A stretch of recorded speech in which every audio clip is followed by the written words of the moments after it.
Welcome to our Advent calendar, a project of St. Thomas of Becket Church, Ramsey.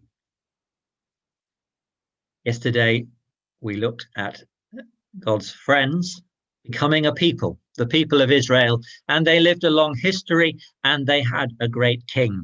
King David is the archetype of the monarchs of Israel. Jesus himself was called the Son of David. But that doesn't mean that everything went right for David or that he was always good. And I'm going to look today at an episode in his life that does him no credit.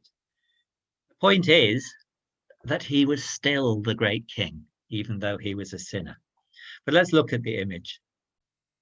I picked this because it's decent. There are a lot of pictures of Bathsheba bathing, painted by the great masters and so forth, that strike me as frankly pornographic. This image is about David being a peeping Tom. There he is up on the top right-hand corner, watching the lady taking her bath.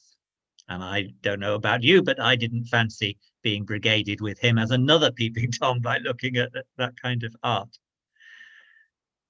David caused so much heartache for himself and others. He went on, he wanted to marry Bathsheba. He'd seen her with no clothes on and he wanted her. He murdered her husband, and their child did in the end become King Solomon.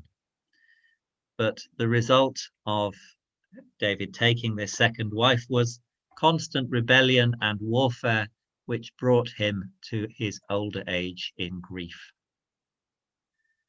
Our choices and actions in life have consequences, and this is part of the moral order. I talked at the beginning about the orderliness of the world and how we see God's character through that. So God has called a people to be his friend. He called David to be his friend, and yet David was a very broken and wicked person. So there's something missing in this framework.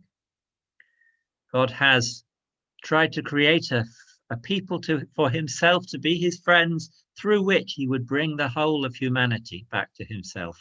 And it isn't working. He hasn't changed their hearts. And from next week, we'll look at God's new plan, through which he looked to transform and revive his plan by coming to be with us himself. But tomorrow, Sunday, I would invite you to join with us through our online service or in church, if that's what you do. So the Advent calendar resumes on Monday. Bye-bye.